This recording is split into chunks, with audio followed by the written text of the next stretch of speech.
미친 거 아니야? 어디서 감히 파운 소리가 나와! 시장에서 국밥 따위나 파는 주제에 어디서 감히 파운 소리가 나와? 오냐 받아주니까 우리가 우습게 보여? 상견례 인사차 가져온 김치가 사돈 여자의 손에 움켜쥐어지더니 맞은편 노인의 뺨 쪽으로 날아갔습니다. 철퍼덕. 김치로 싸대기가 쳐지는 순간이었어요. 아픔과 당혹감이 한때 뒤섞여 국밥집 노인이 그 자리에서 얼어버렸습니다. 국밥집이나 하는 노인 주제에 수백억 물류회사를 가진 자신들에게 건방지게 파혼을 요구하자 사도댁이 미친 듯이 흥분하고 있었습니다. 하지만 이 방 안의 그 누구도 이 국밥집 노인의 진짜 정체를 알지 못하고 있었어요. 지금의 경솔한 행동 하나로 집안의 모든 것이 한꺼번에 날아간다는 사실을 꿈에도 상상하지 못하고 있었습니다. 대체 이 국밥집 노인의 진짜 정체는 무엇일까요? 김치 싸대기를 날린 사돈댁과 그 집안의 최후는 어떻게 되었을까요? 사연 시작 전 구독과 좋아요 부탁드려요. 와우 사연이 그 사랑받아 더 좋은 사연 보내드릴게요. 오늘의 사연 시작합니다. 새벽 4시 문옥인의 순댓국. 가게 안에서 한 여성이 커다란 가마솥 앞에 서 있었습니다. 낡은 앞치마를 허리에 2번 감아 묶고 고무장갑을 낀 양손으로 긴 국자를 휘젓고 있었습니다. 사골국과 양념자국이 가득한 복장이지만 이 여성이 바로 대한민국 5대 재벌 KMO그룹의 김문옥 회장이었습니다. 대한민국 재계 서열 5손가락 안에 드는 거대 그룹의 총수이자 김치와 라면과 만두로 세계 38개국에 수출하는 식품 제국을 세운 사람이었어요. 거기서 멈추지 않고 문화, 서비스, 물류까지 사업 영역을 넓혀 연매출 수십조 원의 글로벌 기업을 일궈낸 입지전적 인물이었습니다. 하지만 재계에서 김문옥의 얼굴을 직접 본 사람은 손에 꼽을 정도로 적었습니다. 언론 인터뷰도 사진 한 장도 쉽게 허락하지 않았습니다. 커튼 뒤에서 제국을 움직이는 사람. 시장 국밥집 아줌마의 푸근한 인상이지만 불같은 카리스마로 임원들을 사로잡는다는 이야기가 전설처럼 돌고 있었습니다. 하지만 오늘은 그 모든 카리스마를 내려놓고 이른 새벽부터 조용히 딸의 상견례를 준비하고 있었어요.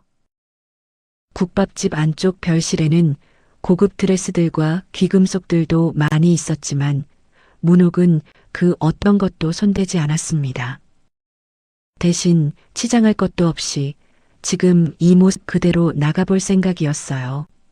한쪽이 달아빠진 이 단화에 낡은 니트 조끼가 조금 더럽기는 했지만 그래도 이 모습이 문옥에겐 가장 편한 복장이었습니다. 거기에 잘 쓰지 않던 작은 지팡이를 하나 가져가 볼 생각이었어요. 지팡이까지 쥔 채로 거울 앞에 한번 서보았습니다. 거울 속 자신을 위에서 아래로 천천히 훑어보았어요. 그냥 다리가 조금 불편해 보이는 동네 시장 국밥집 아줌마의 모습이었습니다. 문옥은 거울 속 자기 모습을 보며 만족한 듯 고개를 한번 끄덕였어요. 사람의 진짜 속을 보려면 겉을 먼저 벗어야 하는 법이었습니다. 26년 동안 수만 명의 사람을 만나오면서 문옥이 몸에 새긴 원칙이었어요. 세상 하나밖에 없는 딸을 보내야 할 집안이라면 그 원칙을 적용하는 것은 어찌 보면 당연한 수순이었습니다. 문옥은 냉장고 문을 열었어요. 안쪽 칸에 정갈하게 담겨있는 포기김치 2통을 꺼내 뚜껑을 열었습니다. 잘 익은 김치의 상큼한 발효향이 새벽 공기를 밀어내며 올라왔어요. 어머니의 부엌에서 맡던 바로 그 냄새였습니다. 문옥은 그 김치를 정성스레 김치통에 담고 뚜껑을 잘 닫은 후 보자기에 감쌌습니다. 그리고는 오랜만에 덜컹거리는 버스에 몸을 실었어요. 창밖으로 서울의 도심이 스쳐 지나갔습니다. 유리 빌딩들 사이로 회사 로고가 새겨진 KMO그룹의 본사 건물이 오후 햇살을 받아 금빛으로 빛나고 있었어요. 버스에서 내려 지팡이를 짚는데 딸 서진이 숨을 헐떡이며 달려왔습니다. 엄마. 서진의 목소리가 갈라져 있었어요. 어머니의 모습을 살피던 서진의 눈가에 작은 눈물이 맺혔습니다. 한쪽이 다른 단화와 지저분한 니트 조끼에 나무 지팡이까지 누가 봐도 한눈에 초라한 행색이었어요. 누구라도 어머니의 이런 모습을 본다면 함부로 대할지도 모른다는 것을 서진도 잘 알고 있었습니다. 그것이 서진에게는 숨이 막히는 일이었습니다. 엄마, 내가 지금이라도 집에서 옷 가져올게. 제발 조금만 차려입고 가자. 서진의 손끝이 가늘게 떨리고 있었습니다. 문옥은 딸의 떨리는 손을 두 손으로 감싸쥐었습니다. 문옥의 거친 손바닥이 딸의 차가운 손가락을 따뜻하게 감쌌어요. 서진아. 문옥의 목소리는 낮고 또렷했습니다. 사람의 진짜 속을 알고 싶으면 겉모습을 먼저 벗어 던져야 하는 거야. 오늘 엄마는 저 사람들의 진심을 조금 더 확인해 보고 싶은 거란다. 엄마에게 너는 너무나도 소중한 딸이니까. 이 정도 확인은 당연한 거야. 서진은 어머니의 눈을 들여다보았습니다. 혼자서 좌판에서 시작해 수십 조의 왕조를 세운 그 모든 세월이 담긴 깊고 단단한 눈이었어요. 서진은 그 눈빛 속에서 어머니가 오늘 무엇을 확인하려는 것인지 읽을 수 있었습니다. 더 이상 아무 말도 하지 못하고 고개를 끄덕였어요. 그리고 어머니의 팔을 더 꽉 잡았습니다. 그 즈음 두 사람이 비선정 정문에 도착했어요. 유리문 너머로 로비의 샹들리에 불빛이 환하게 쏟아지고 있었습니다. 입구를 지키고 있던 도어맨이 두 사람을 위아래로 바라보았어요. 문옥의 낡은 복장과 지팡이를 바라본 도어맨의 표정이 살짝 미세하게 변했습니다. 공손함이 한꺼풀 벗겨지고 그 아래로 당혹감이 비쳤습니다. 예약은 하셨나요? 목소리는 정중했지만 눈은 문옥의 단화 밑창을 보고 있었습니다. 김서진 이름으로 예약되어 있습니다. 서진이 앞으로 나서며 대답했어요. 도어맨이 예약 명단을 확인하는 동안 로비를 지나가던 젊은 여성 종업원들이 작게 수군거리는 게 보였습니다. 서진의 귀가 빨갛게 달아올랐어요. 주먹이 쥐어졌지만 서진은 아무 말도 하지 않았습니다. 문옥도 그 모습이 스쳐 보였지만 못 본 척 그냥 지나쳤어요. 도어맨이 두 사람을 안으로 안내했습니다. 다른 손님들이 보기 전에 빨리 두 사람을 개인실로 집어넣으려는 게 느껴졌어요. 지팡이를 짚은 어머니와 딸이 드디어 상견례 장소 앞에 도착했습니다. 도원이라는 이름의 개인 별실이었어요. 문이 열리기 직전 문옥은 보자기를 고쳐쥐고 지팡이를 단단히 잡았습니다.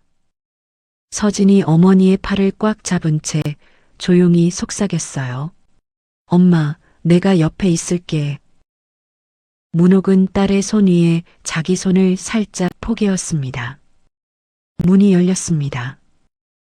방 안에서 짙은 향수 냄새가 먼저 밀려나왔어요.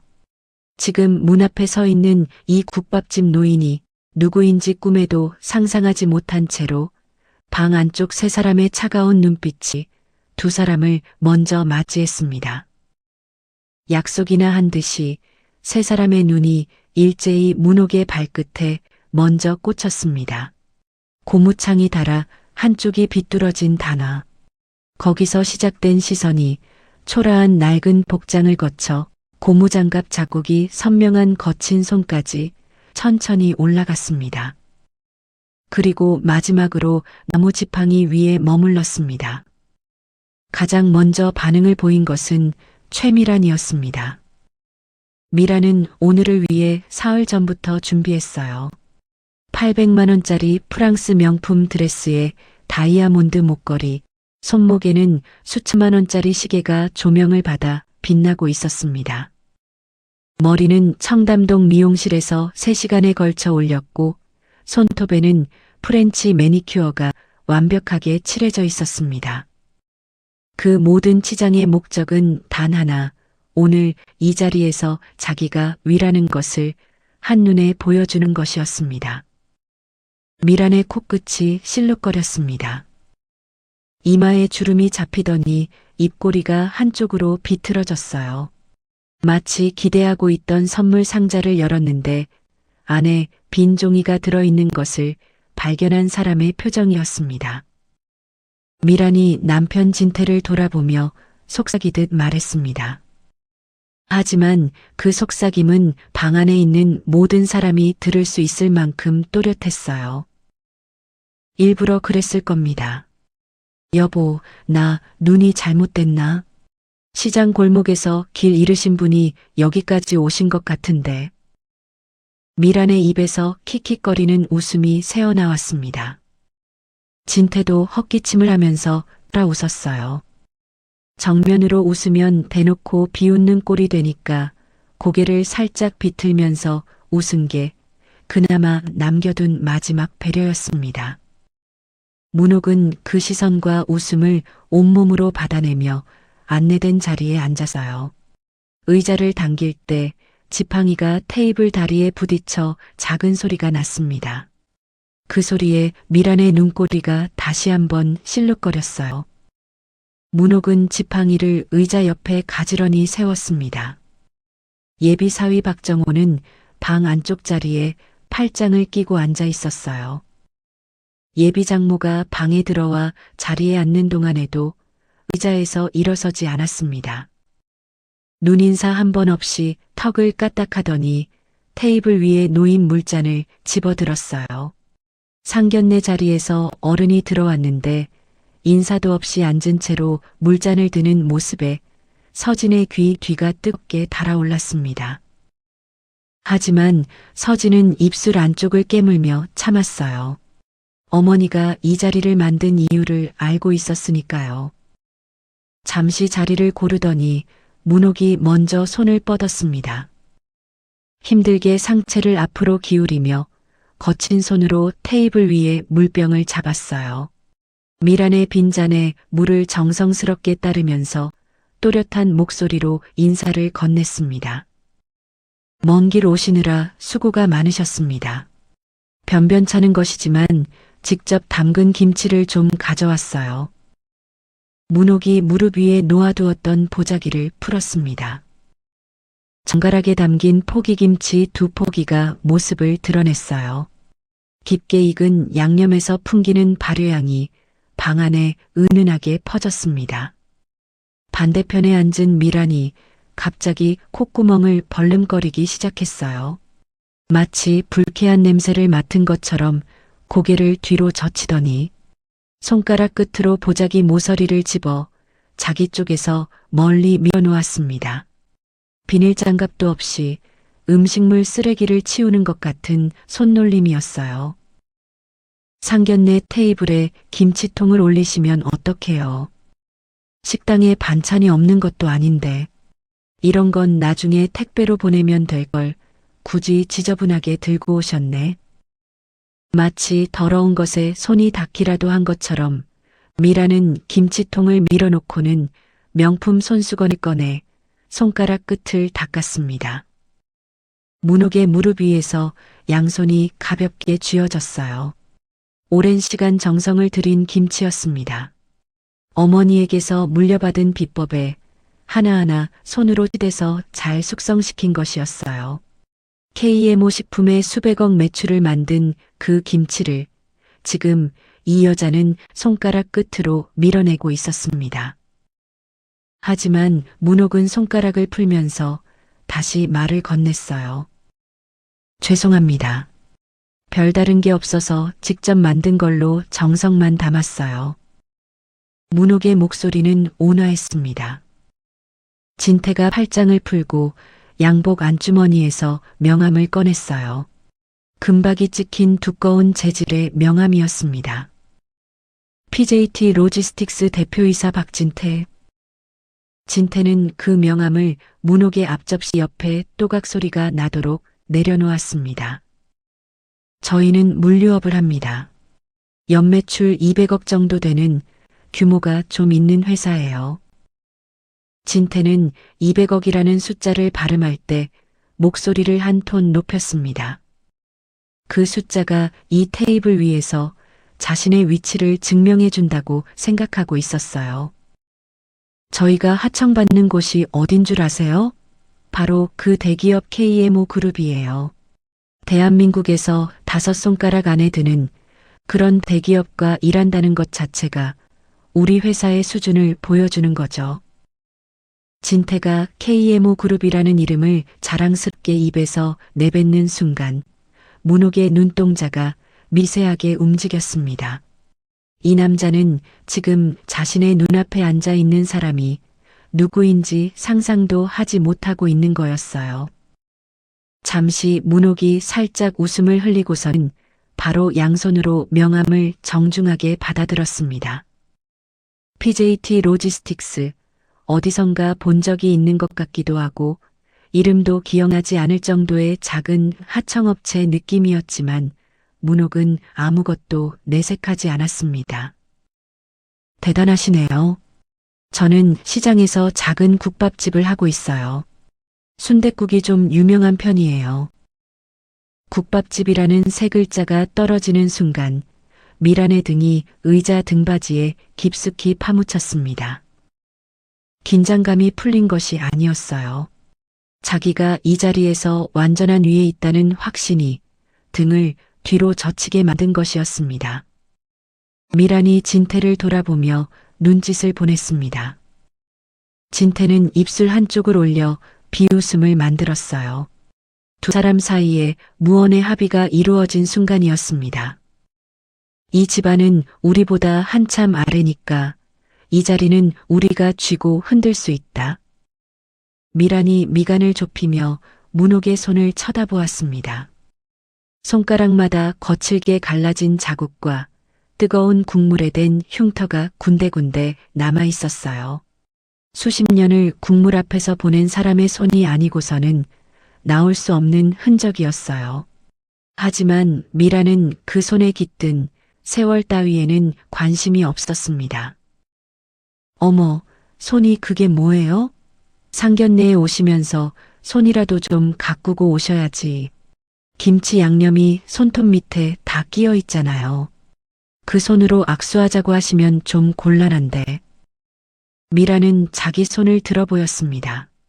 프렌치 매니큐어가 완벽하게 칠해진 손가락을 펴 보이며 문옥의 손과 자기 손을 비교하게 만든 것이었습니다. 서진의 손이 치마를 움켜쥐며 하얗게 변했어요. 이마에 핏줄이 돋았지만 서진은 아직 참고 있었습니다. 어머니의 뜻을 끝까지 따르겠다는 마음으로 치밀어 오르는 분노를 목구멍 안으로 눌러 삼켰어요.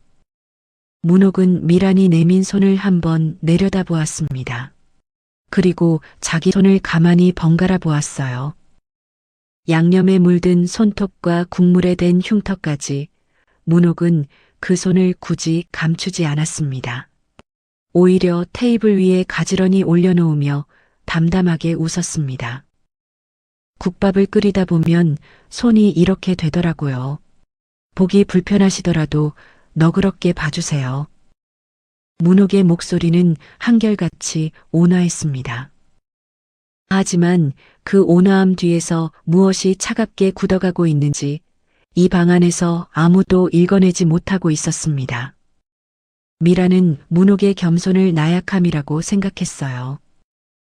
그리고 그 나약함을 확인하자마자 미란이 핸드백에서 종이 한 장을 꺼냈습니다. A4 용지 2장에 빼곡하게 인쇄된 예단 목록이었어요. 금반지 100돈에 시계는 해외 명품, 한복은 최고급 맞춤, 이불은 수입 브랜드, 예물은 3캐럿 이상, 혼수 가전은 최상위 라인으로 항목 하나하나마다 예상 금액이 적혀 있었습니다. 맨 아래 합계란에는 5억 7천만 원이라는 숫자로 마무리되어 있었어요. 미라는 그 종이를 문옥의 코앞으로 밀어 넣었습니다. 우리 집안은 3대째 사업을 해온 집이에요. 며느리를 들이려면 이 정도 성의는 기본이죠. 사돈될 분이 국밥집이시라니 좀 걱정이 되기는 하는데 그래도 혼사라는 게 원래 이런 거잖아요. 5억 7천만 원이라는 숫자가 테이블 위에 놓이는 순간 방 안의 공기가 한쪽으로 기울어지는 것이 느껴졌습니다. 문옥은 예단 목록을 가만히 내려다보았어요. KMO 그룹의 하루 매출에 비하면 소수점 이하의 숫자였습니다.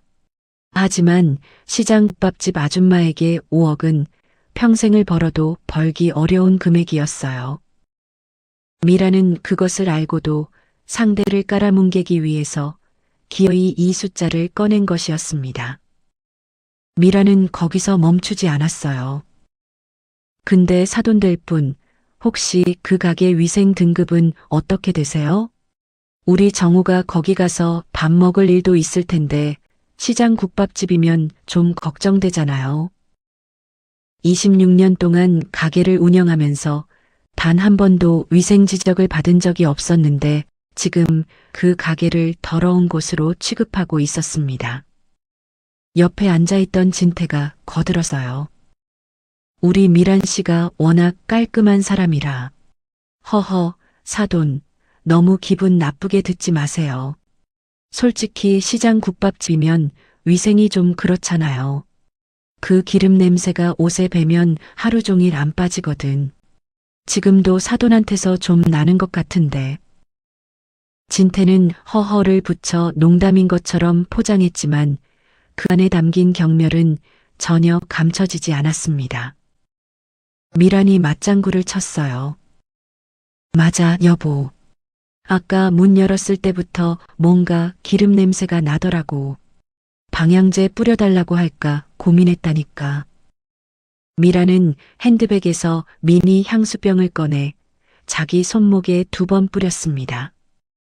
그리고 그 손목을 문옥 쪽으로 흔들어 향이 퍼지게 했어요.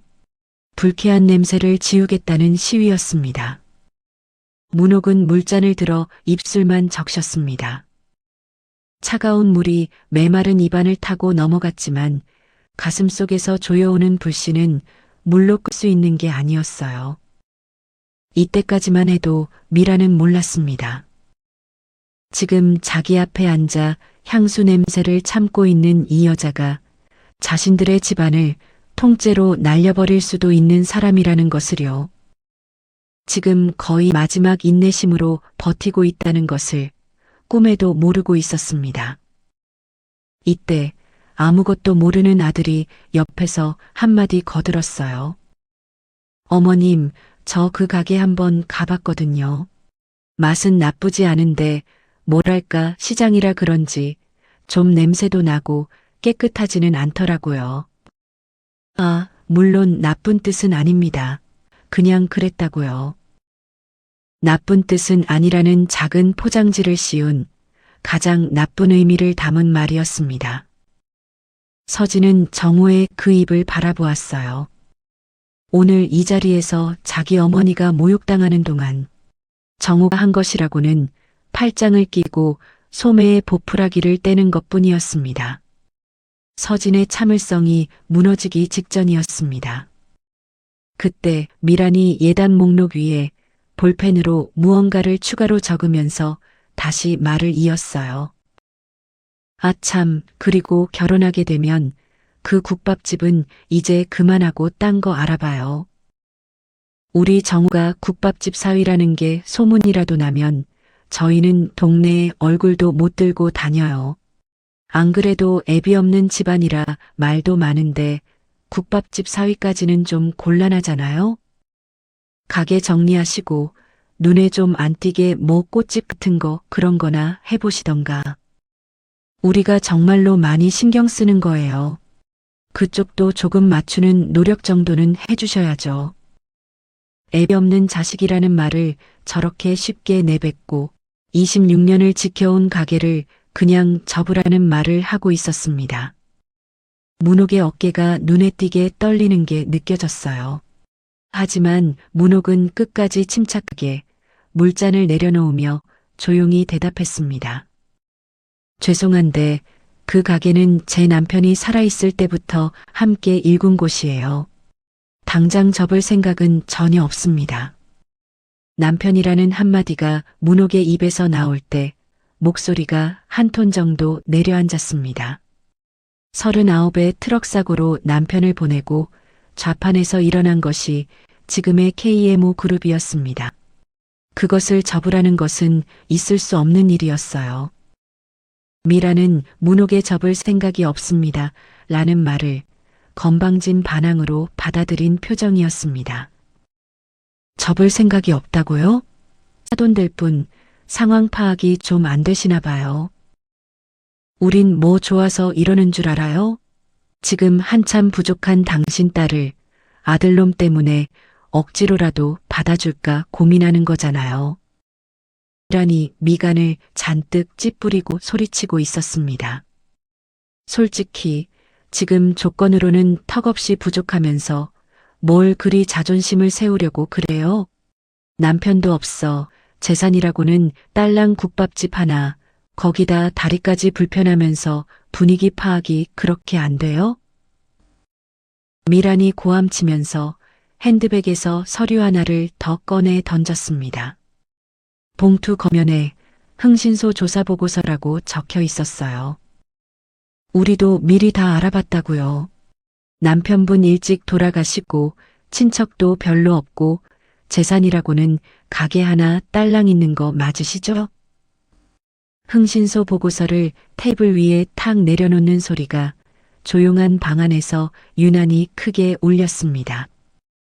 문옥은 그 보고서를 내려다보았어요.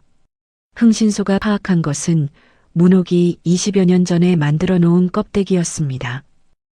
KMO 그룹 회장으로서의 김문옥은 모든 자산과 명의를 법인과 재단 뒤에 숨겨두었어요.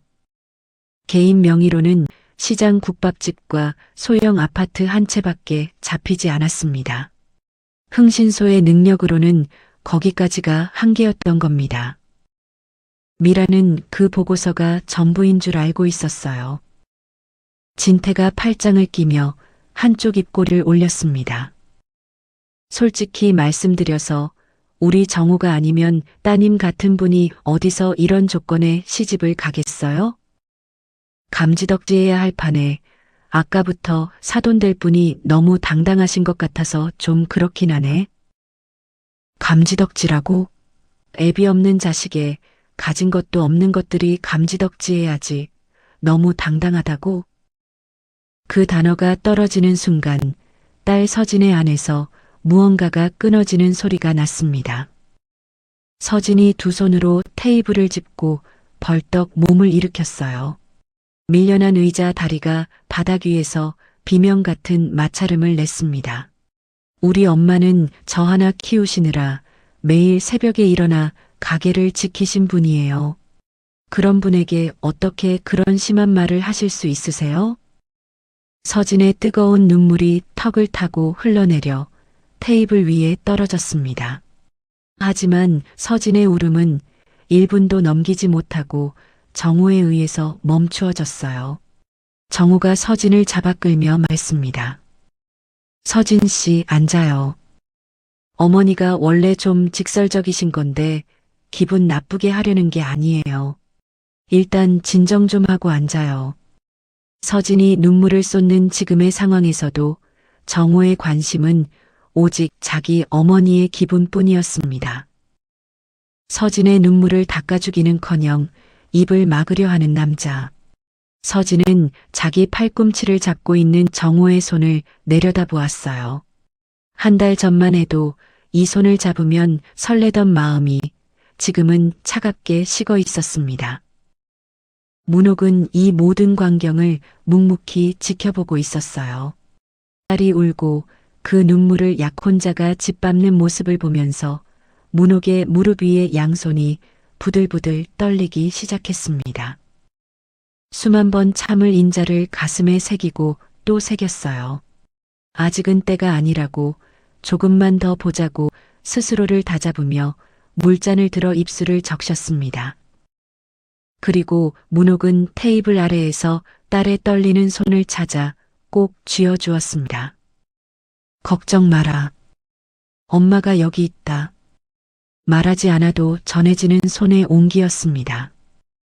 진태가 감지덕지라는 말을 뱉은 뒤 방 안에 짧은 침묵이 내려앉았습니다. 미라는 그 침묵을 승리의 증거로 읽었을 겁니다. 예단 목록과 흥신소 보고서를 던져놓았는데 그 뒤에 돌아오는 것이 침묵이라면 그건 분명히 상대가 받아들이고 항복하는 뜻이라 생각했어요. 미란이 팔짱을 끼고 의자 등받이에 몸을 기대며 입꼬리를 올렸습니다. 포식자가 먹잇감이 도망칠 곳이 없다는 것을 확인한 뒤에 짓는 느긋한 표정이었어요. 하지만 미란이 읽은 것은 틀렸습니다. 문옥은 침묵하고 있었던 것이 아니라 결론을 내리고 있었어요. 문옥의 시선이 테이블 위에 펼쳐진 예단 목록을 한번 훑었습니다. 5억 7천만 원이라는 숫자 위를 지나 흥신소 보고서를 바라보았어요. 그 옆에 미란의 손가락에 반짝이는 다이아몬드 반지와 진태의 금박 명함이 보였어요. 그리고 마지막으로 옆에 앉아 눈물을 참고 있는 서진을 바라보았습니다. 문옥의 턱선이 한번 꽉 조여졌다가 풀렸어요. 그리고 문옥이 천천히 고개를 들었습니다. 방금 전까지 물을 따르고 김치 보자기를 풀며 온화하게 웃던 시장 국밥집 노인의 눈이 완전히 달라져 있었습니다. 온기가 빠져나간 자리에 차갑고 깊은 무언가가 들어앉아 있었어요. 26년 동안 사업의 정글을 맨손으로 헤쳐나온 사람, 그리고 왕좌의 자리에서 모두를 내려다보는 사람의 눈빛이었습니다. 미라는 그 변화를 감지하지 못했어요. 오히려 자신의 승리를 확인하며 만족해하는 표정이었습니다. 문옥이 조용히 예단 목록 종이를 집어들었어요. 한 번 접고 두 번 접어 작은 네모로 만든 뒤 테이블 위에 천천히 내려놓았습니다.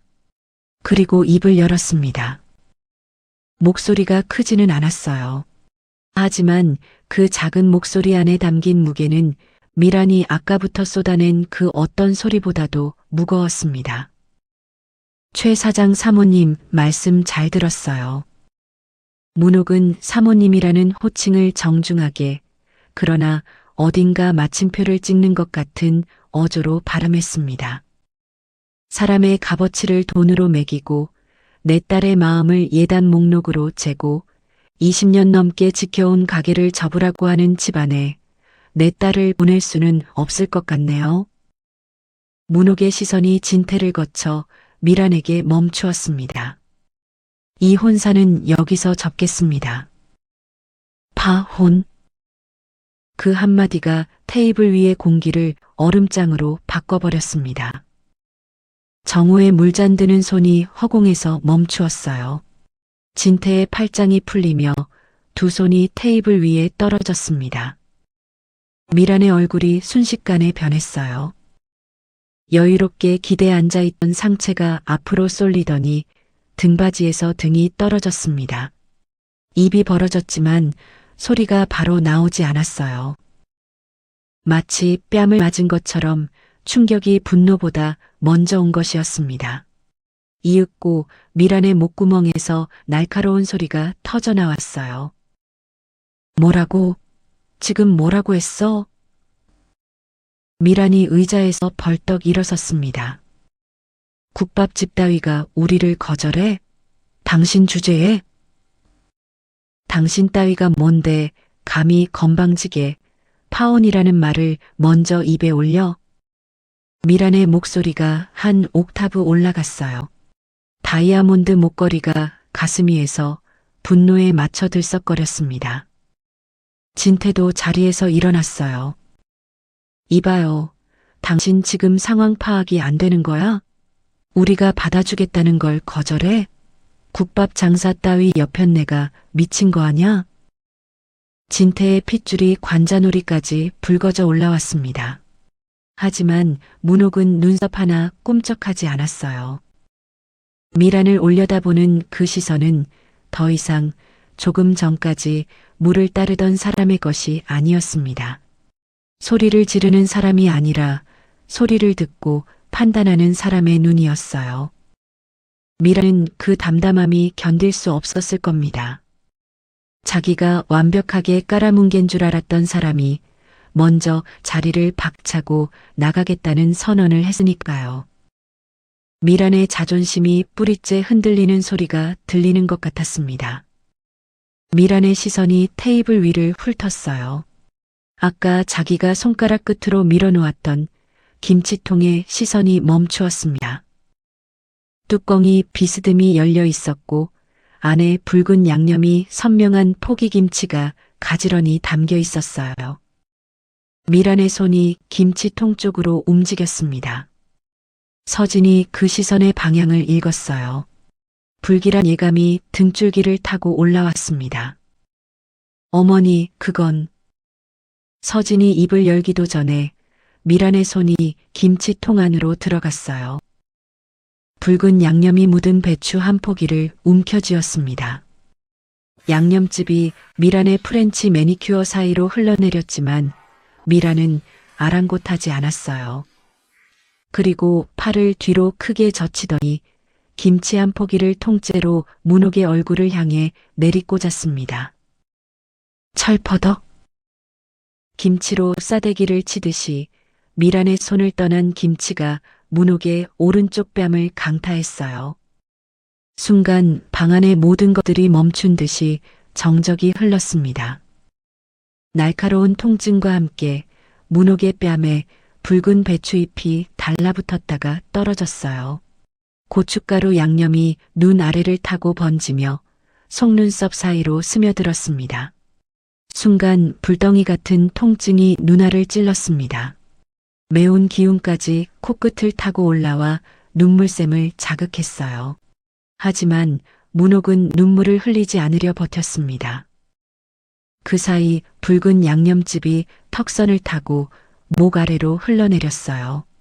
니트 조끼의 깃 사이로 스며들어 가슴팍까지 적셨습니다. 엄마. 서진의 비명이 방 안을 가득 채웠어요. 서진이 벌떡 일어나 어머니에게 달려가려는 순간 정우가 서진의 어깨를 두 손으로 눌러 의자에 주저앉혔습니다. 가만히 있어. 네가 나서면 상황만 더 나빠져. 어머니가 좀 흥분하신 것뿐이야.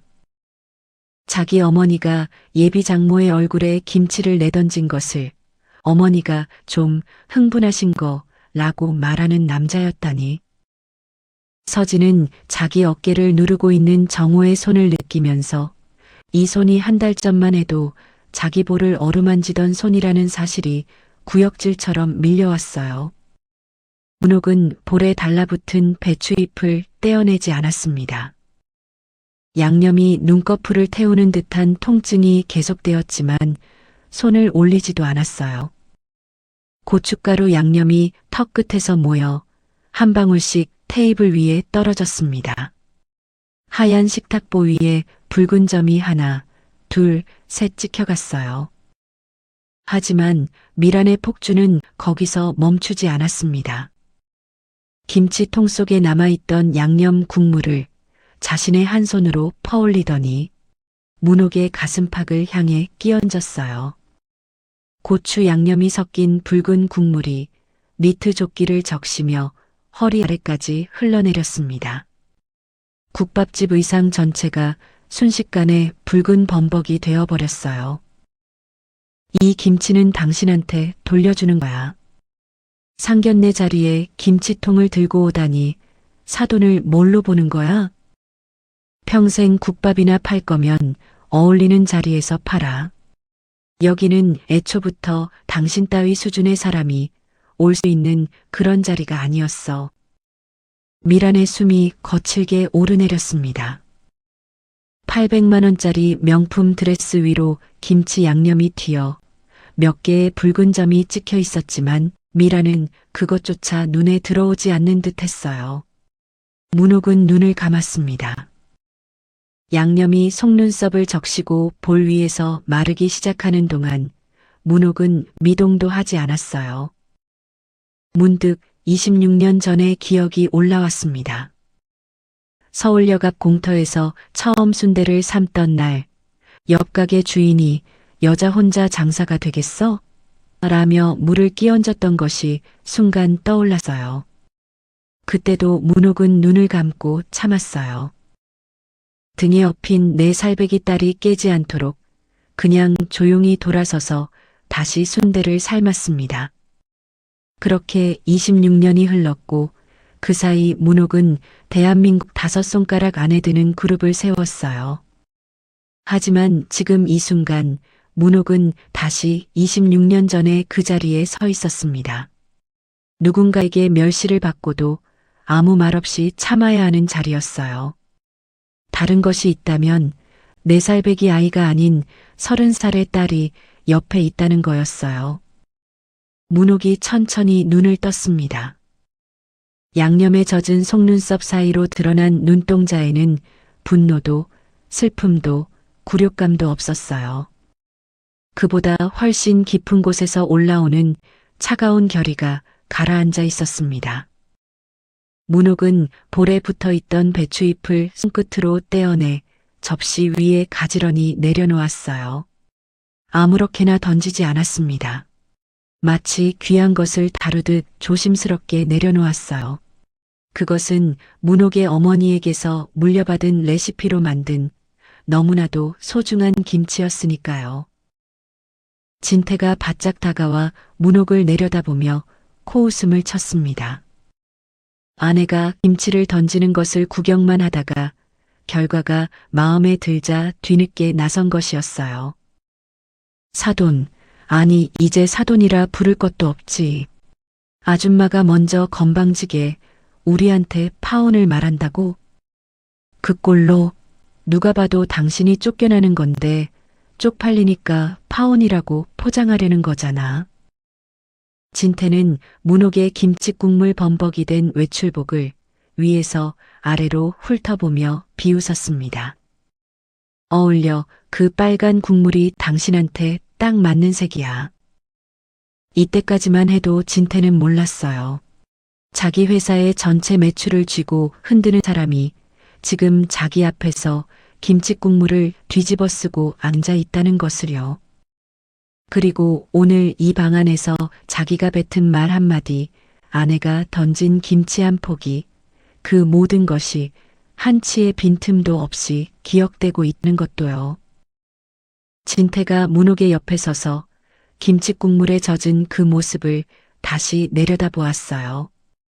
어디서 보아도 속수무책으로 당하고 있는 가련한 노인의 모습이었습니다.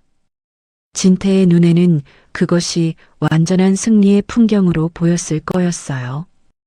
하지만 여전히 조금 전 문옥의 그 당당한 태도가 마음에 들지 않았습니다.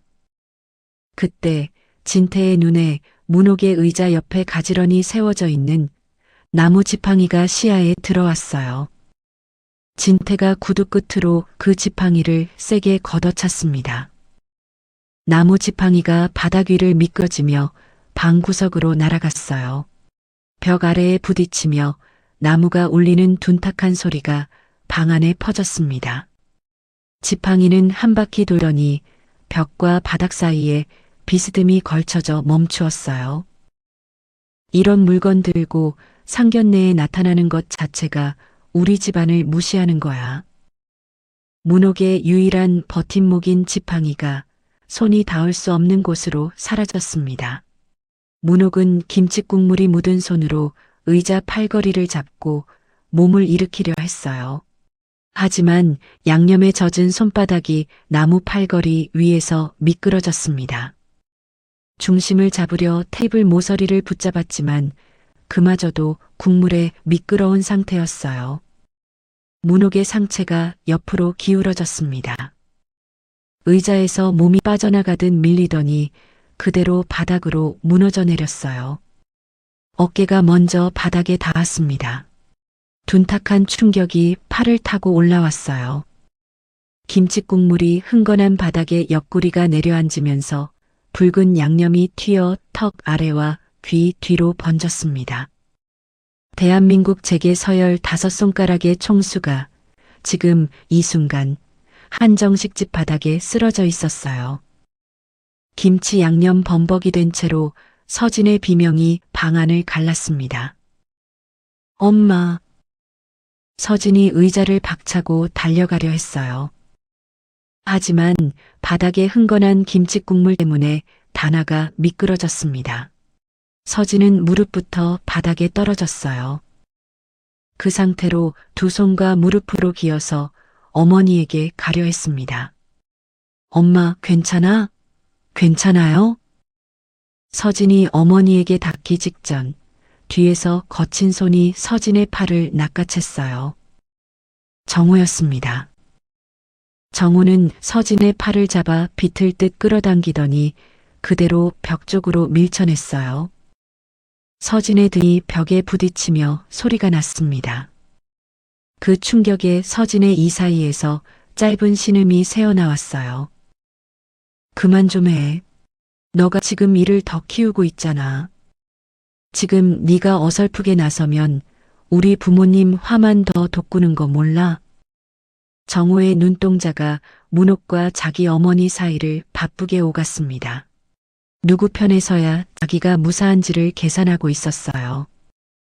서진의 고통도 예비 장모의 수치도 정우에게는 자기 안위보다 작은 것이었습니다. 서진은 벽에 등을 붙인 채 정우를 올려다보았어요. 이 남자와 평생을 함께하겠다고 결심했던 자신이 이 순간만큼은 세상에서 가장 한심한 사람처럼 느껴졌습니다. 바닥에 쓰러진 문옥은 한쪽 팔로 상체를 일으키려 애쓰고 있었습니다. 하지만 김치국물이 흥건한 바닥은 손바닥이 닿을 때마다 미끄러졌고 상견례 정장은 양념에 젖어 더 불편하게 몸을 짓눌렀어요. 문옥의 시선이 방 구석을 더듬었습니다. 저쪽 구석에 날아가 버린 지팡이가 보였어요. 문옥은 팔꿈치로 바닥을 짚으며 지팡이를 향해 한 뼘씩 몸을 끌었습니다. 바로 그때 지태의 명품 구두가 문옥의 시야에 들어왔어요.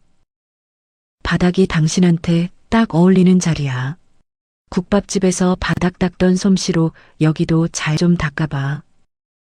진태의 입에서 흘러나온 그 말에 미란이 희죽거리며 웃었습니다. 서진은 이 광경을 벽에 기댄 채 보고 있었어요. 자기가 세상에서 가장 존경하는 어머니가 바닥에 엎드린 채 모욕을 당하고 있었습니다. 서진은 머릿속이 하얗게 타들어가는 것만 같았어요. 두 주먹을 벽에 대고 이를 악물었지만 정호의 팔이 아직 서진의 어깨를 누르고 있었어요. 화가 난 진태는 거기서 멈추지 않았습니다. 진태가 테이블 위에 남아있던 김치통을 집어들었어요.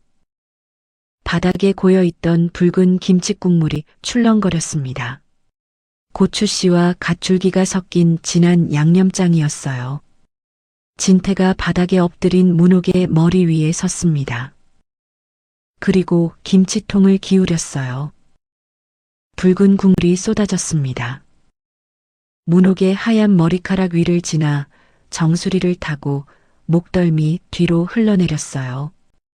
고춧가루 양념이 두피를 태우듯 화끈거렸습니다.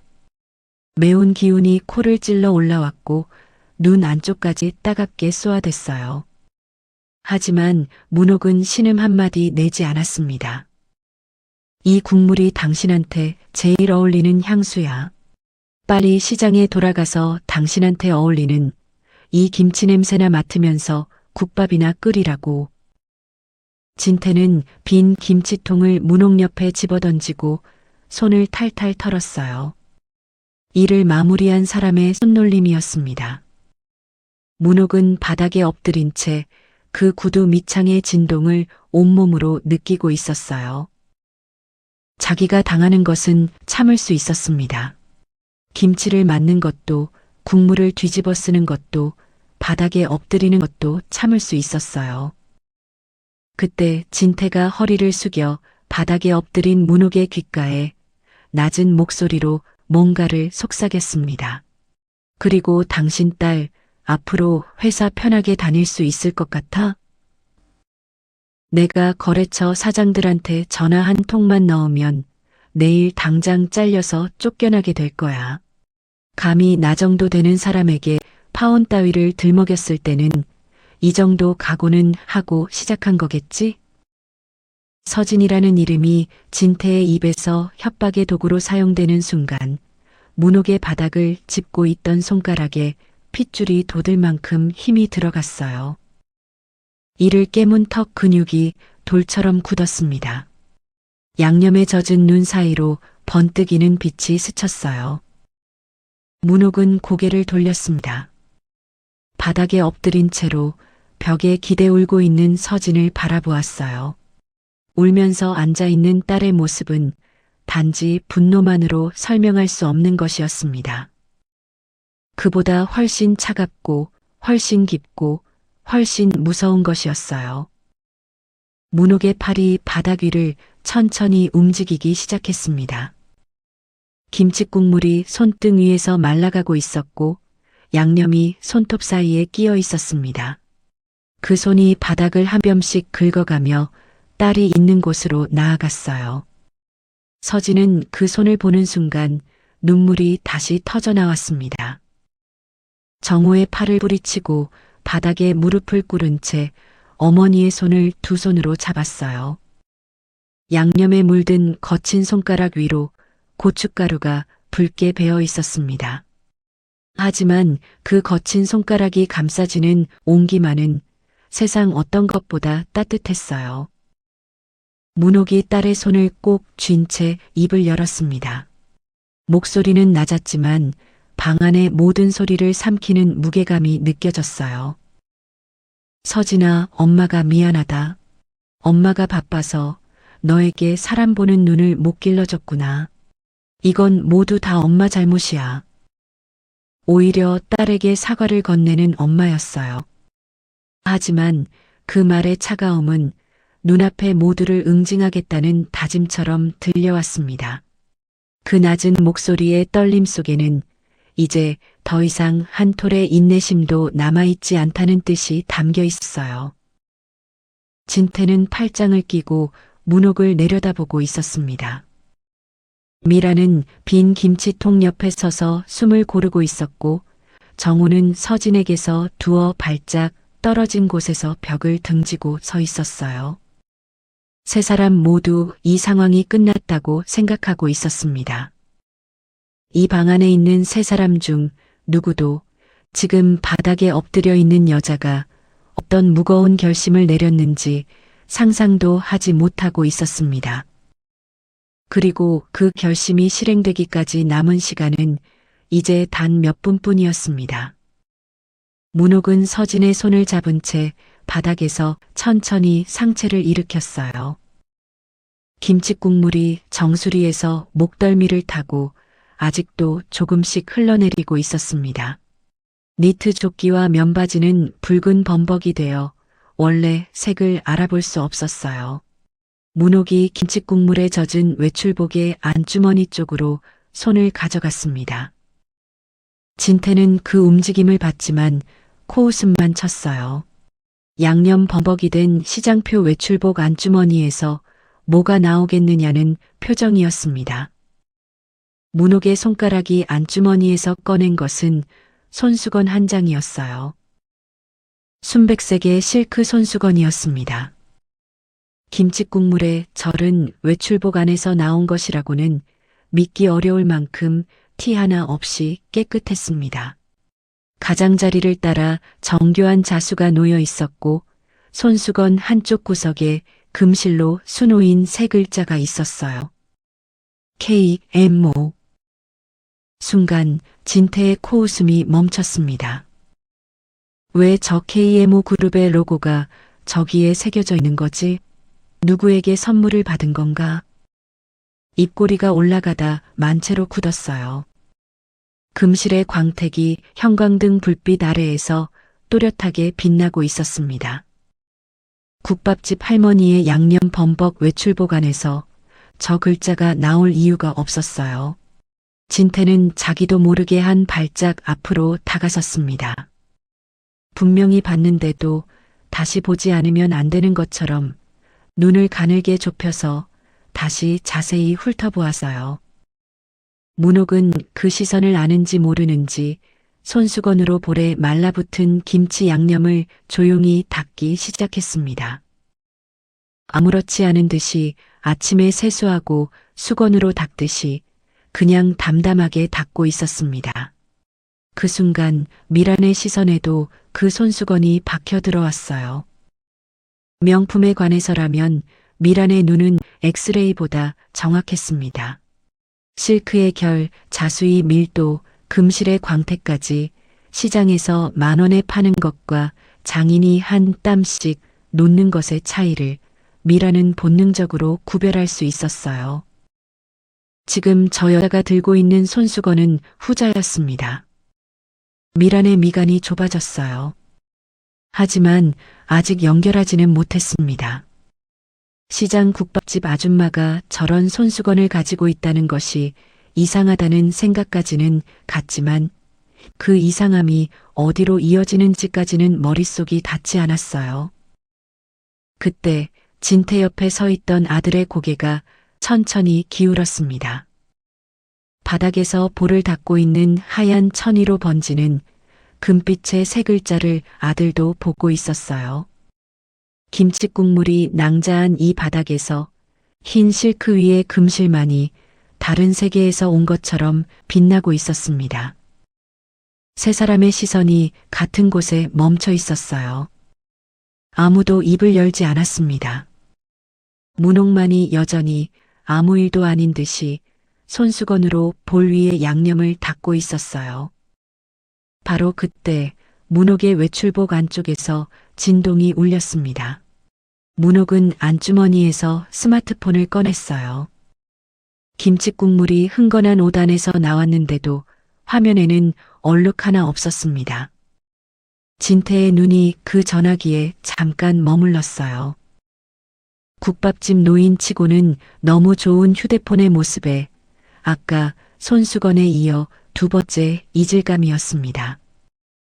하지만 진태의 뇌는 그 어긋남을 또다시 무시하기로 선택했어요. 바닥에 김치국물을 뒤집어 쓰고 앉아있는 이 여자가 뭔가 대단한 사람일 리 없다고 진태의 자존심이 판단을 가로막고 있었습니다. 문옥이 전화를 받았어요. 스피커를 켜지 않았지만 방이 조용한 탓에 상대방의 목소리가 희미하게 새어나왔습니다. 공손하지만 조금은 급한 어조의 남자였어요.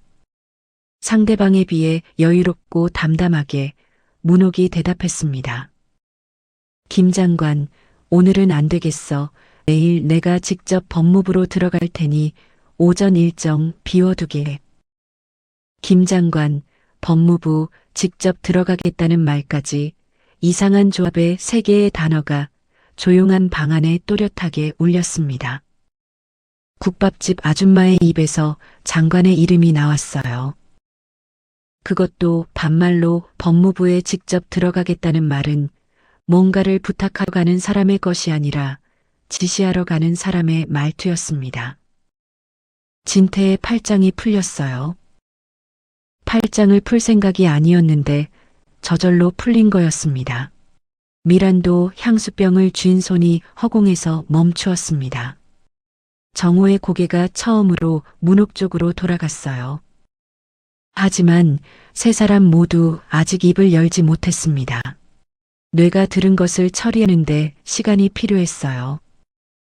국밥집 아줌마와 김장관이라는 두 단어를 한 문장 안에 받아들이는 것이 세 사람의 뇌용량으로는 쉬운 일이 아니었으니까요.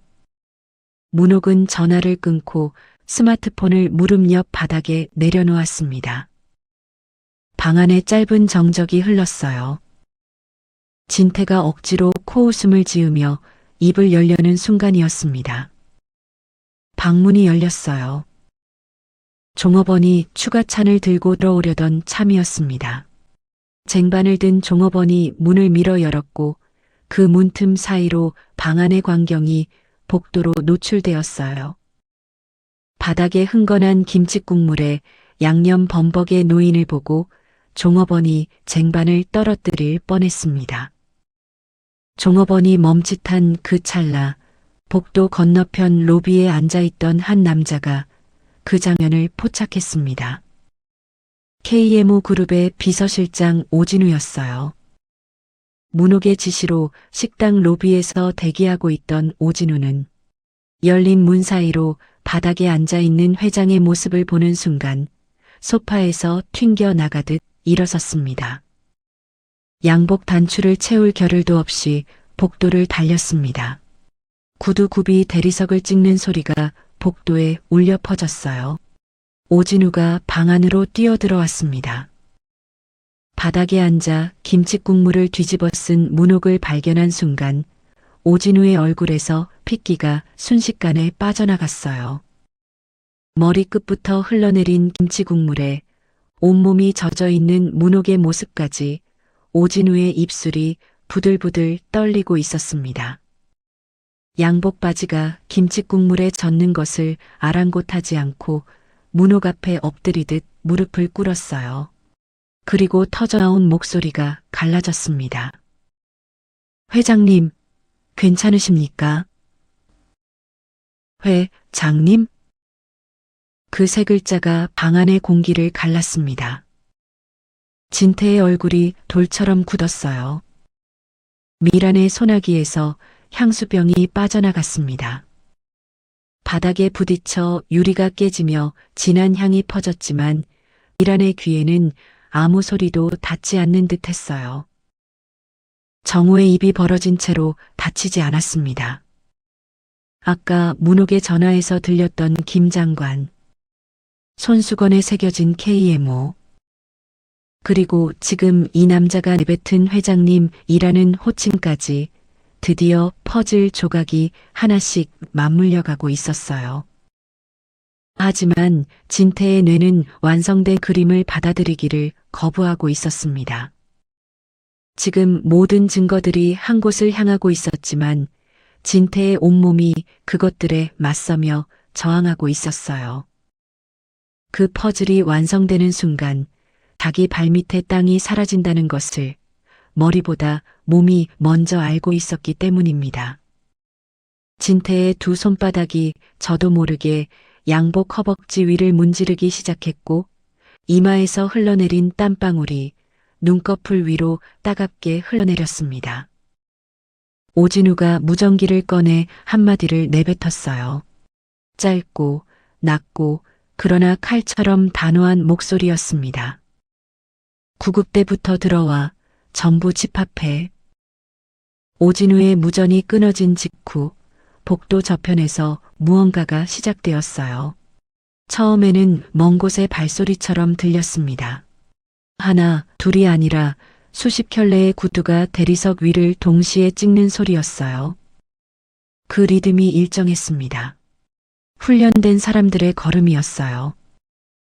벽 너머에서 시작된 진동이 바닥을 타고 방 안으로 스며들었고 테이블 위의 유리잔 안에서 물수면이 미세하게 흔들렸습니다. 진태의 시선이 유리잔으로 갔어요. 수면이 떨리고 있었습니다. 아까까지 자기가 여유롭게 마시던 물이 지금 자신의 속마음 마냥 미친 듯이 울렁거리고 있었어요. 등줄기가 서늘하게 젖어들기 시작했습니다. 미란이 남편의 양복 소매를 움켜쥐었어요. 프렌치 매니큐어 아래의 손톱이 손바닥을 파고들었지만 아픔을 느끼지도 못할 정도의 두려움이었습니다. 미란의 눈동자가 문 쪽과 남편 얼굴 사이를 바쁘게 오고 갔어요. 발소리가 점점 가까워지더니 문이 양쪽으로 활짝 열렸습니다. 맨 앞에 구급대원 2명이 먼저 뛰어들어 바닥의 문옥을 살피기 시작했고 그 뒤를 검은 옷의 경호원들이 뛰어들어와 순식간에 방 전체를 에워쌌습니다. 군인처럼 미동 없는 자세로 모두의 시선이 진태와 미란 위에 고정되었습니다. 진태의 등이 벽에 닿았어요. 한 발짝 물러선 것이 아니라 자기도 모르게 뒷걸음질을 치다 벽에 부딪힌 것이었습니다. 더 이상 물러날 곳이 없다는 것을 등이 먼저 알았고 그 다음에 뇌가 알았어요. 금색 커프스 단추를 찬 손이 양복 단추를 만지작거리다가 멈추었고 그 손가락이 허공에서 가늘게 떨리기 시작했습니다. 미란이 날카로운 비명을 질렀어요. 이 사람들 뭐야? 나가요. 여기 우리가 예약한 방이에요. 하지만 경호원들은 귀에 소리가 들리지 않는 것처럼 미동도 하지 않았습니다. 미란의 비명이 검은 정장의 벽에 부딪혀 허공으로 사라졌고 그 침묵이 비명보다 더 무겁게 미란의 어깨를 눌렀어요. 오진우가 경호원에게서 따뜻한 타월을 받아 문옥의 머리카락을 조심스럽게 닦아내려 했습니다. 괜찮아, 이것도 나쁘지 않네. 진짜 기념사진이라도 찍어야 할 판이야. 문옥이 오진우가 거내는 타월을 손으로 밀어내며 말했어요. 오히려 김칫국물이 떨어지는 머리카락을 귀 뒤로 넘기면서 어이없다는 표정으로 웃고 있었습니다. 이 나라 5손가락 안에 드는 그룹을 일궈낸 당찬 여장부의 눈빛이 그대로 드러나는 모습이었어요. 진태의 등줄기를 타고 흐르는 땀이 허리띠까지 내려갔습니다. 저 여자의 눈빛이 자기 얼굴 위를 지나가는 것만으로도 온몸의 털이 곤두선 것이 느껴졌어요. 자기가 절대로 건드려서는 안 되는 사람을 건드렸다는 것이 뒤늦게 뼛속까지 스며들고 있었습니다. 그 순간 문 쪽에서 2명의 경호원이 들어오더니 정중하게 다가와 양손으로 무언가를 펼쳐들었습니다. 순백색의 최고급 러시안 세이블 밍크 코트였어요. 누가 보아도 최고급 모피의 질감이 조명 아래에서 물결치듯 윤기를 머금고 있었습니다. 한 올 한 올이 살아있는 것처럼 빛의 각도에 따라 색이 달라졌고 안감에는 이탈리아 장인이 손바느질로 완성한 실크 라이닝이 깔려 있었어요. 세계에서 15벌만 제작되는 한 벌에 8천만 원이 넘는 코트였습니다. 오진우가 일어나 그 코트를 2손으로 펼쳐들었어요. 그리고 문옥의 어깨 위에 조심스럽게 걸쳐드렸습니다. 김칫국물이 아직 마르지 않은 시장표 니트 조끼 위로 8천만 원짜리 밍크 코트가 내려앉았어요. 붉은 양념이 모피의 안감 쪽으로 번져 들어가는 것이 보였지만 문옥은 눈길 한 번 주지 않았습니다. 수천만 원짜리 코트가 김칫국물에 젖어가는 것 따위는 이 여자에게 아무런 의미도 없는 일이었어요. 미란의 눈이 그 코트를 포착한 순간 숨이 멎었습니다. 러시안 세이블 모피에 관해서라면 미란은 누구보다 빠른 눈을 가지고 있었어요. 털의 밀도, 광택의 깊이, 안감 실크의 결까지 모두 보였습니다.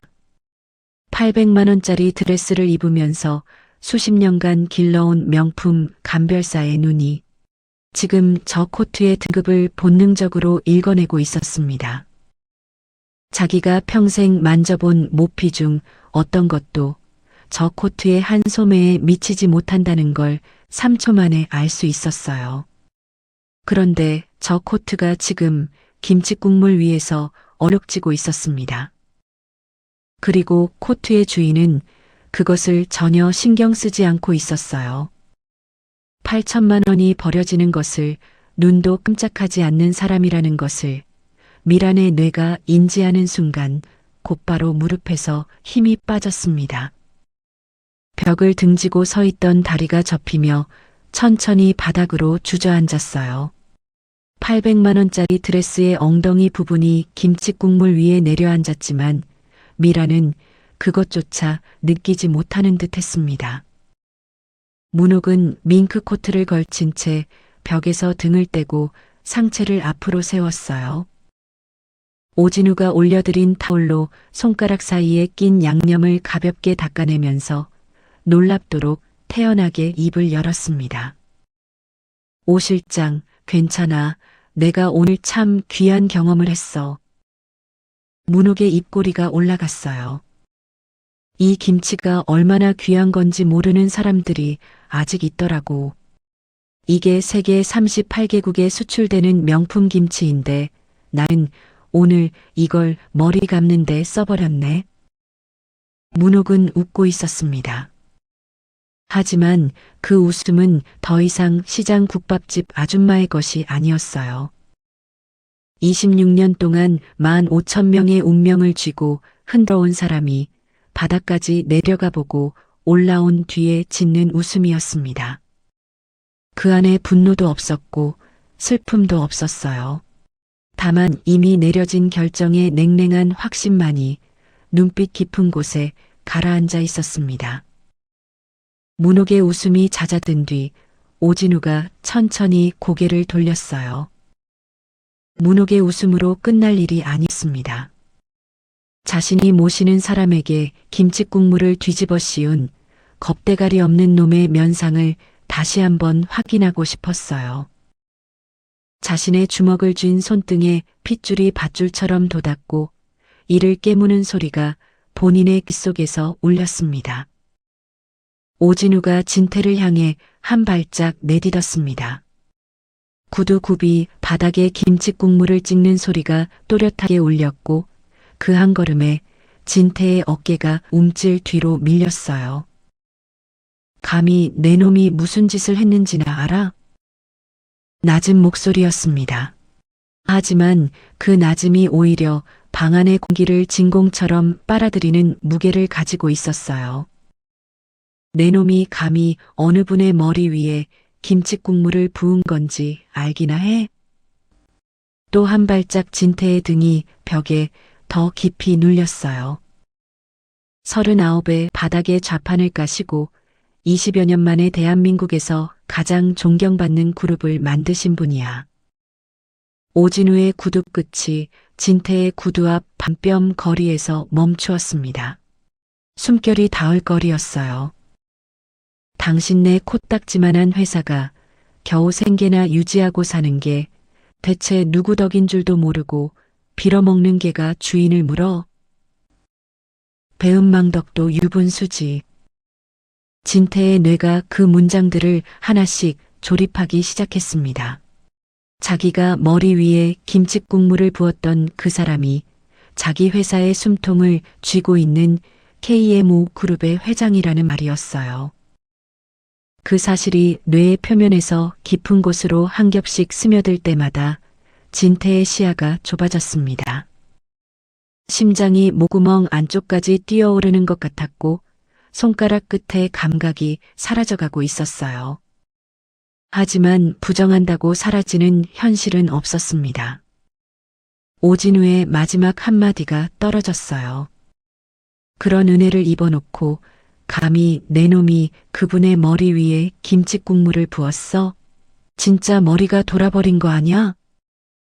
그 문장이 끝나는 순간 진태의 무릎에서 스르르 힘이 빠졌습니다. 주저앉은 게 아니라 그냥 힘이 빠져 다리가 내려앉은 거였어요. 그대로 김칫국물이 튀어올라 진태의 양복을 흠뻑 적셨습니다. 아까 자기가 문옥의 머리 위에 부었던 바로 그 국물이 지금 자기 무릎을 적시고 있었어요. 진태의 시선이 바닥에서 천천히 올라가며 문옥을 향했습니다. 자기가 김칫국물을 머리에 부었던 바로 그 사람이 지금 러시안 세이블 코트를 걸치고 수십 명의 경호원에 둘러싸여 앉아 있었어요. 똑같은 얼굴이었지만 거기에 담긴 무게가 완전히 달라져 있었습니다. 아까는 시장 국밥집 아줌마가 바닥에 엎드려 있었고 지금은 대한민국 재계 서열 5손가락의 총수가 진태를 내려다보고 있었어요. 입을 벌려보아도 소리가 나오지 않고 바닥을 짚은 손이 덜덜 떨리는 게 느껴졌습니다. 미라는 벽에 등을 붙인 채 자기 손을 내려다보고 있었어요. 이 손이 KMO 회장에게 김치 싸대기를 날렸다는 사실이 아직도 실감이 나지 않았습니다. 바닥이 사라진다는 기분이 무엇인지 알 것 같았어요. 무릎을 꿇고 빌어야 할지 바지가랑이를 잡아야 할지 도무지 알 수가 없었습니다. 무릎에서 힘이 빠지며 벽을 타고 천천히 바닥으로 주저앉았습니다. 800만 원짜리 드레스의 엉덩이 부분이 김치 국물 위에 내려앉았지만 미라는 그것조차 느끼지 못하는 듯 했어요. 정우는 방 한쪽 구석에서 두 손으로 머리카락을 움켜쥐고 있었습니다. 아까까지 소매에 보풀하기를 떼고 커프스 단추를 만작거리던 그 여유로운 손가락이 지금은 자기 두피를 쥐어뜯고 있었어요. 서진은 어머니 곁에 무릎을 꿇고 앉아 문옥의 손을 꼭 잡고 있었어요. 서진의 눈에서는 더 이상 눈물이 흐르지 않았습니다. 대신 그 눈 속에 뜨겁고 복잡한 감정이 소용돌이치고 있었어요. 어머니가 왜 오늘 이 자리에 지팡이를 짚고 왔는지, 왜 김치를 맞고도 참고 있었는지, 이제야 모든 퍼즐이 맞춰지는 것 같았습니다. 서진은 문옥의 양념 묻은 손을 자기 이마에 대며 떨리는 목소리로 속삭였어요. 엄마, 이제 다 끝난 거지? 문옥은 딸의 머리카락을 쓸어넘기며 아주 작게 고개를 끄덕였습니다. 김칫국물에 젖고 양념에 물들어 있었지만 딸의 머리를 쓰다듬는 그 손만큼은 26년 전 공터에서 4살배기의 머리를 쓰다듬는 것과 똑같은 온기였어요. 오진우의 포효가 잦아든 뒤 문옥이 움직이기 시작했습니다. 서진의 손을 가만히 놓고 의자 팔걸이를 잡고 천천히 몸을 일으켰어요. 오진우가 팔을 내밀어 부축하려 했지만 문옥은 단호하게 손을 저었습니다. 그리고 놀라운 일이 벌어졌어요. 문옥이 지팡이 없이 자신의 두 다리로 똑바로 섰습니다. 아까까지 지팡이에 기대어 절뚝거리던 그 발목에는 아무런 이상이 없었어요. 문옥이 입을 열었습니다. 다리는 원래 멀쩡해요. 약하고 힘든 모습에 대한 배려가 조금이라도 계신가 해서 준비했는데 이렇게까지 정반대일 거라고는 상상하지 못해서 조금 당황스럽긴 하네. 지팡이는 없지만 당신네 회사 하나 정리하는 건 그거 없어도 충분히 가능하니까 너무 걱정 안 해도 될 거야. 진태의 고개가 번쩍 올라갔어요.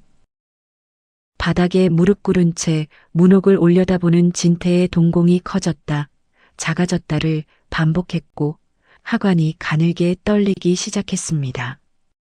문옥은 서두르지 않았어요. 러시안 세이블 코트의 깃을 한 손으로 여미며 천천히 방 안을 둘러보았습니다.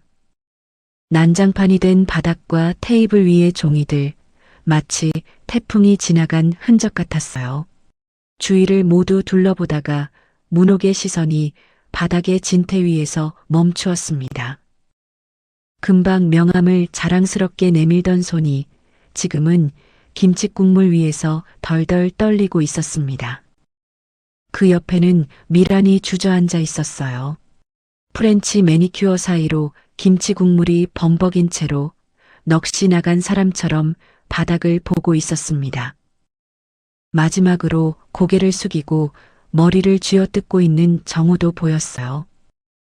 세 사람 모두 감히 고개를 들어 문옥을 바라볼 엄두조차 내지 못하고 있었습니다. 문옥은 테이블 옆 의자를 천천히 끌어당기며 앉았습니다. 1시간 전 문옥이 이 의자에 앉았을 때는 시장 국밥집 아줌마가 고개를 숙이고 있었어요. 지금 같은 의자에 앉아 있지만 이 방 안의 무게 중심은 완전히 뒤집혀 있었습니다. 문옥이 두 손을 무릎 위에 가지런히 올려놓았어요. 문옥이 입을 열었습니다. 오늘 제가 이 자리에 온 건 딸의 혼사 상대를 보러 온 게 아니었어요. 진태의 어깨가 움찔습니다. 그냥 사람을 보러 온 거였어요. 문옥의 시선이 진태에서 미란으로, 미란에서 정으로 느리게 이동했어요. 원래 돈 앞에서는 모두가 웃어 보인다는 걸 저는 누구보다 잘 알고 있거든요. 그냥 재벌 회장이 아니라 국밥집 아줌마로 두 분을 만나고 싶었던 거였어요. 시험이 아니라 그냥 사람과 사람의 만남을 원했던 겁니다. 제게는 세상에서 제일 소중한 딸이니까요. 한마디 한마디가 바닥에 엎드린 진태의 등을 짓누르는 무게로 내려앉고 있었어요. 근데 당신들은 사람이 약해 보이니까 그대로 짓밟았어요. 짧은 문장이지만 조용히 날아와 날카롭게 미란의 가슴에 꽂히는 게 느껴졌습니다. 김치를 얼굴에 던지고 국물을 머리에 붓고 바닥에 엎드린 사람 위에 서서 비웃었어요. 게다가 우는 내 딸의 입을 막고 내 남편과 가게를 지우라고 했습니다. 문옥의 목소리에는 흔들림이 없었어요. 그런데 말이에요. 당신들이 오늘 한 일 중에서 제가 가장 오래 기억할 건 김치도 아니고 국물도 아니에요. 진태의 숨소리가 멎었습니다. 내 딸이 울고 있는데 당신 아들이 그 아이의 팔을 잡아 끌어서 벽에 밀쳐냈어요. 그걸 보면서 당신 부부는 웃고 있었습니다. 미란의 흐느낌이 한 박자 끊겼어요. 손가락 사이로 새어나오던 소리가 목구멍 안으로 삼켜졌습니다. 나는 재벌 회장이기 이전에 이 아이의 엄마예요. 내 딸을 아프게 하고 어떤 존중도 없는 당신들을 보면서 이제 당신들에 대한 배려 따위는 필요 없다고 판단했어요. 원래 자신이 상대에게 대한 만큼 그대로 돌려받는 게 황금률이잖아요. 본인들이 뿌린 대로 거두는 거라 생각하세요. 문옥의 말이 끝나기가 무섭게 진태가 바닥에서 움직이기 시작했어요. 그리고 문옥의 단어 앞에 이마를 박았습니다. 이마가 바닥에 부딪히며 둔탁한 소리가 났어요.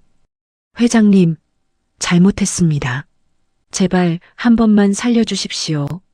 제가 눈이 멀었습니다.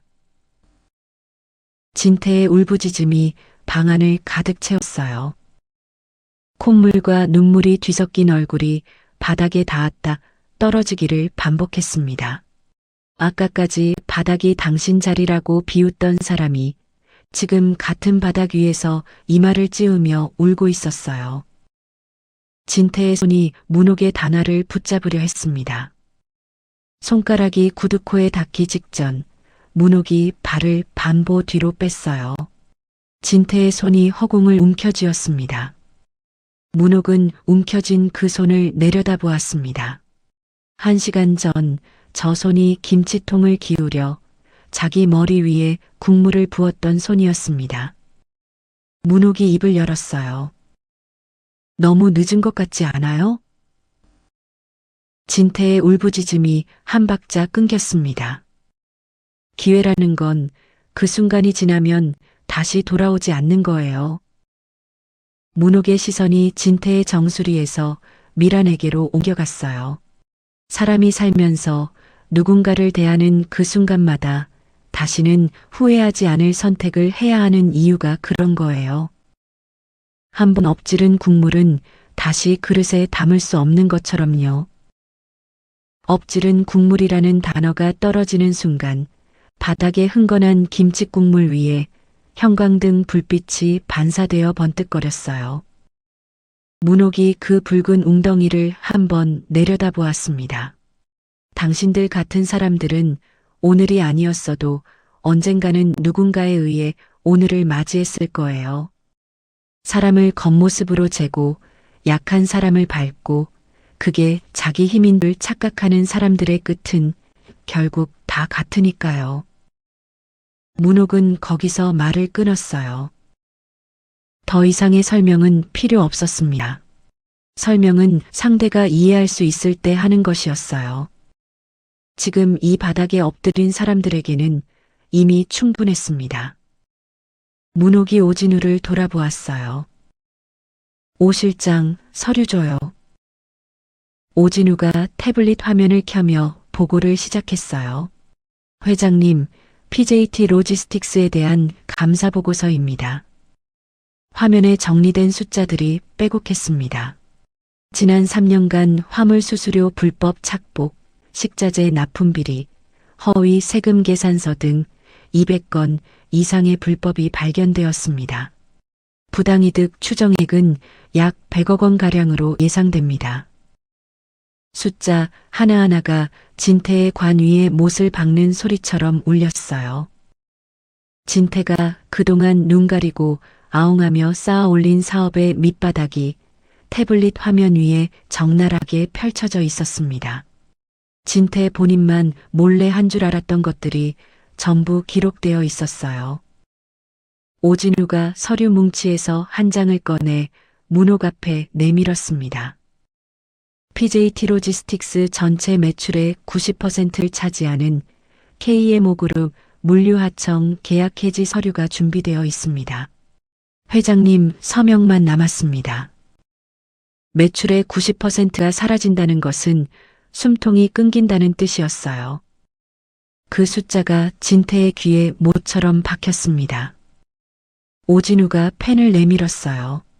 문옥은 김치 국물이 마른 손으로 펜을 받아들었습니다. 서명은 빠르고 단호했어요. 펜이 종이를 긋는 소리가 조용한 방 안에서 날카롭게 울렸습니다. 해지 승인. 오늘자로 즉시 집행해요. 오진우가 깊이 고개를 숙이며 이어서 보고했어요.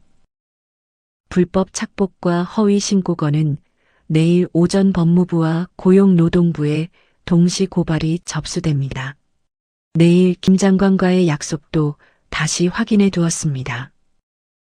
법무부와 고용노동부에 동시 고발. 아까 문옥이 전화로 김 장관, 내일 법무부로 바로 들어갈게 라고 했던 게 진짜로 밝혀지는 순간이었습니다. 진태의 얼굴이 흑빛으로 변했어요. 계약 해지는 회사의 죽음이었고 고발 접수는 개인의 죽음이었습니다. 둘이 동시에 떨어지면 빠져나갈 구멍은 어디에도 없었어요. 미라는 바닥에 주저앉은 채 두 손으로 얼굴을 감싸고 소리 없이 흐느끼고 있었습니다. 그 순간 정우가 움직였습니다. 하지만 달려간 방향은 아버지 쪽이 아니었어요. 정우는 벽에서 떨어져 나오더니 서진에게 달려가 다리를 두 팔로 감싸 안았습니다. 서진 씨, 내가 전부 다 잘못했어. 제발 다시 한 번만 기회를 줘. 우리 다시 시작하자. 응? 정호의 목소리는 울음과 비굴함으로 물렁물렁해져 있었습니다. 무너져가는 자신의 배경을 지키고 싶은 작은 발버둥일 뿐이었어요. 서진은 자기 다리에 매달린 정호를 내려다보았습니다. 이제 아무런 감정도 남아있지 않았습니다. 서진의 손이 정호의 손가락을 하나씩 풀어냈어요. 마치 더러운 것을 벗겨내듯 서진의 시선이 테이블 위를 훑었습니다. 아까 미란이 문옥의 가슴팍에 끼얹고 남은 김치 양념이 그릇 안에 고여 있었어요. 서진은 그 그릇에 손을 뻗었습니다. 단 한 번의 망설임도 없이 그릇에 김치 국물을 정호의 머리 위에 부었어요. 걸쭉한 고추 양념이 정호의 가르마를 타고 이마로 흘러내렸습니다. 눈 위를 넘어 코를 적시고 하얀 와이셔츠 깃 안으로 스며들었어요. 정호는 입을 열었지만 비명조차 완성하지 못했습니다. 1시간 전 자기 어머니가 문옥에게 퍼부었던 그것이 지금 자기 머리 위에서 똑같은 형태로 흘러내리고 있었어요. 문옥은 그 장면을 지켜보며 서진에게 손을 내밀었습니다. 서진이 그 손 위에 자기 손을 포개었어요. 서진의 입가에 작은 미소가 번졌어요. 양념 자국이 남은 얼굴이었지만 그 미소에는 길고 어두운 터널을 빠져나온 사람만이 가질 수 있는 가벼움이 담겨 있었습니다. 문옥이 서진의 어깨를 감싸 안고 도원의 문을 향해 걸었어요. 경호원 2명이 문 양쪽에서 동시에 문을 활짝 열었습니다. 복도에 밝은 조명이 쏟아져 들어왔어요. 문옥의 시선은 오직 앞만을 향하고 있었습니다. 등 뒤에서 진태의 절규와 미란의 흐느낌이 뒤엉켜 밀려왔지만 문옥의 어깨는 단 한 번도 흔들리지 않았습니다. 비선정 정문이 열리는 순간 풍경이 완전히 달라져 있었어요. 정문 밖에는 칠흑처럼 검은 세단 세대가 일렬로 대기하고 있었습니다. 비선정의 총지배인이 숨을 몰아쉬며 뛰어나왔습니다. 문옥을 보는 순간 허리가 직각으로 꺾였고 뒤따라 나온 직원들이 정문에서 차량까지 양쪽으로 늘어섰어요. 문옥은 서진이 먼저 차에 오르도록 문을 잡아주었습니다. 서진이 차 안으로 들어가며 어머니의 손을 잡았습니다. 차 안은 따뜻하고 조용했어요. 서진이 어머니의 어깨에 머리를 기대며 작은 목소리로 말했습니다.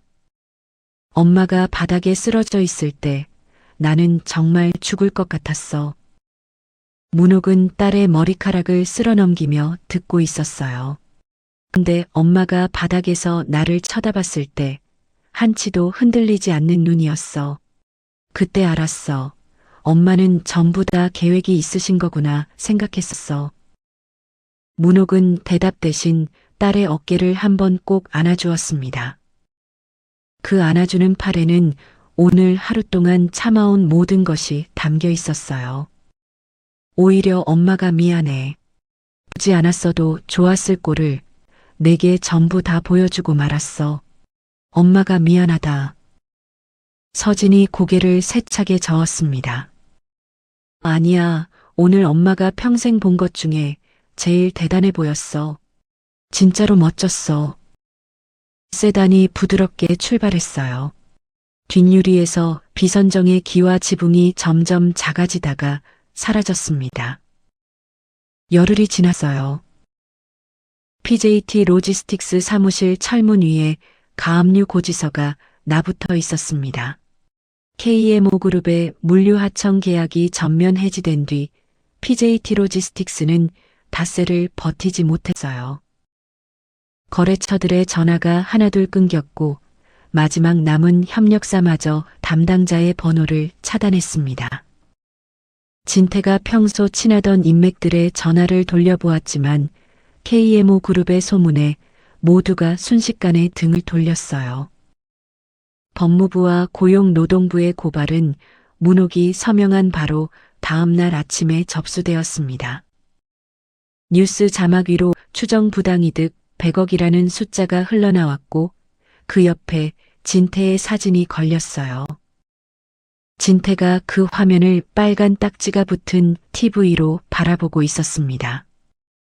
아파트와 집안의 모든 집기들에 빨간 딱지가 붙어 있었어요. 미란의 벤츠는 벌써 3일 전에 처분되었습니다. 다이아몬드 목걸이는 모두 압류되었고 명품 드레스들도 흔적도 없이 사라졌어요. 자신들의 모든 것들이 날아가고 빚만 남은 채 끼니를 걱정해야 할 지경이었습니다. 어느 늦은 저녁 미라는 신림동 지하 골목의 허름한 칼국수집에서 설거지를 하고 있었어요. 수증기가 올라오는 싱크대 앞에서 미란의 양손이 쉴 새 없이 움직이고 있었습니다. 열흘 전까지 그 손톱 위를 덮고 있던 프렌치 네일은 흔적도 없이 사라진 뒤였어요. 미란이 물기를 행주에 닦으며 고개를 들었습니다. 주방 위쪽에 볼트로 고정된 낡은 TV에서 뉴스가 흘러나오고 있었어요. 미라는 관심이 없었습니다. 그릇을 헹구는 데 집중하고 있었으니까요. 그런데 화면 안에서 어디선가 많이 본 얼굴이 스쳐 지나갔어요. 서진이었습니다. 감색 재킷에 깔끔한 블라우스를 입고 해외 식품 박람회의 연단 위에 서 있었어요.